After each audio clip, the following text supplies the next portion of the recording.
we all love the I-70 series. It's fun to see all that red, that blue, a lot of times families fighting within the family. But Hud, we're in a different world now. We used to see these series in June. Now we see interleague all year long. The Royals will end with the Diamondbacks. Is that a good thing that we're seeing meaningful baseball being played, playoffs maybe on the line against the other league? Joel, the schedule makers definitely have their own issues, I'm sure. Their hands are full with trying to keep everybody happy. But to play a National League team the last 2 games of the season? Really? Come on, man. That takes a sting out of the pennant race and all that stuff.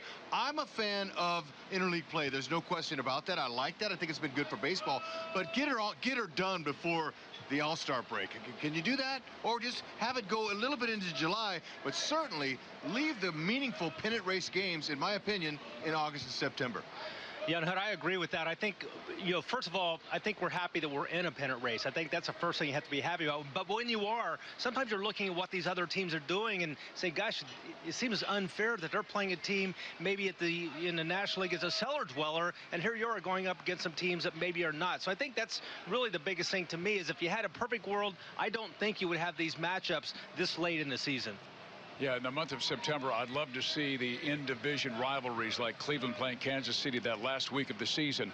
But we have the situation because of 15 and 15. We have to play a National League team versus an American League team. The one thing that I would like to change is I would like to see them shorten the season. I think it's been an incredible grind for players now that we have a wild card, a division series, a championship series, and a World Series. I'd like to see them go from 162 to 154 games, start the playoffs earlier where the weather's better and people are in love with baseball in September. And that will not happen because it means taking money out of people's pockets. So that's a whole nother story. Yep. We have no choice if we're 15 and 15. We either have to go back, Hud, to 16 and 14 where you don't have to play interleague every single day, or you need to add 2 teams and go 16 and 16. There's no real easy answer on this. And hey, guess what, Hud?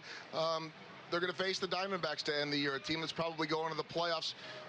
I don't know if it's good baseball against the White Sox right now, so who knows? Joel, I know, but look, if we add 2 teams, I'm all for it. Add 2?